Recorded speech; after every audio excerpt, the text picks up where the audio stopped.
तो hey guys, जय Shri Ram, welcome to our blogs. तो गाइस, कांचीपुरम से निकलकर हम आ चुके हैं श्रीरंगम श्री रंगनाथ स्वामी टेम्पल। ये मंदिर दक्षिण भारत के सबसे बड़े और महत्वपूर्ण मंदिरों में से एक माना जाता है और यहाँ दर्शन के लिए लोग दूर दूर से आते हैं।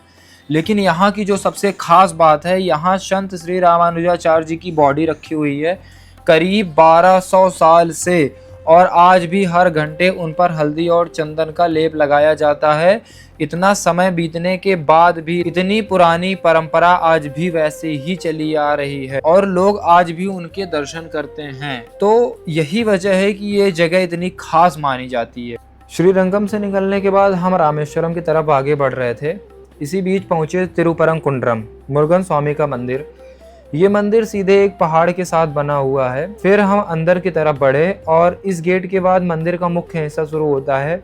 बीच बीच में अलग अलग स्थानों पर देवताओं की मूर्तियां और मुरुगन स्वामी का वाहन मोर। इसी क्रम में चलते हुए हम गर्भगृह तक पहुंच गए। दर्शन के बाद जैसे ही बाहर आए उसी समय भगवान की रथ यात्रा निकल रही थी। कुछ ही पलों में भगवान स्वयं बाहर आए, सबसे आगे उनका वाहन और उसके पीछे पूरी यात्रा आगे बढ़ रही थी। पूरा दृश्य काफी भव्य था, हर कोई उसी के साथ जुड़ना चाहता था और उसी दौरान हमें भी उनके रथ के साथ चलने का मौका मिला।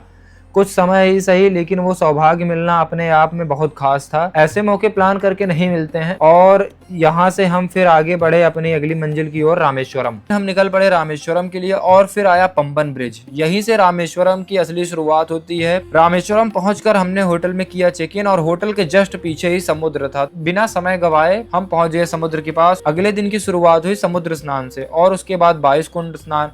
एक एक करके सभी कुंडों का स्नान किया और पूरा स्नान होने के बाद सच में एक अलग ही अनुभव आया। इसके बाद भगवान के दर्शन किए और दर्शन के बाद हम बाहर निकले।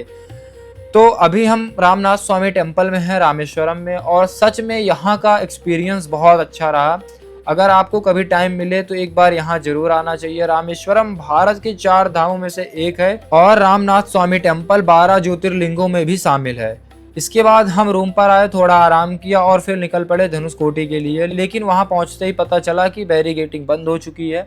शाम के 5 बजे के बाद यहाँ एंट्री नहीं मिलती है। तो डिसाइड किया कि कल सुबह 6 बजे आएंगे। वापसी के समय पंचमुखी हनुमान जी के दर्शन किए और वहीं राम सेतु से जुड़ा हुआ पत्थर भी देखा जो पानी में तैर रहा था। फिर अगली सुबह हम निकल पड़े धनुषकोटी के लिए। और गाइस, यहाँ का व्यू देखिए, दोनों तरफ समुद्र और बीच में सिर्फ एक रास्ता जो सीधा धनुषकोटी को जाता है। फाइनली हम लोग धनुषकोटी पहुंच गए हैं और अब हम यहाँ से निकल रहे हैं कन्याकुमारी के लिए। तो मिलते हैं आपसे कन्याकुमारी में, तब तक के लिए बाय बाय, जय श्री राम।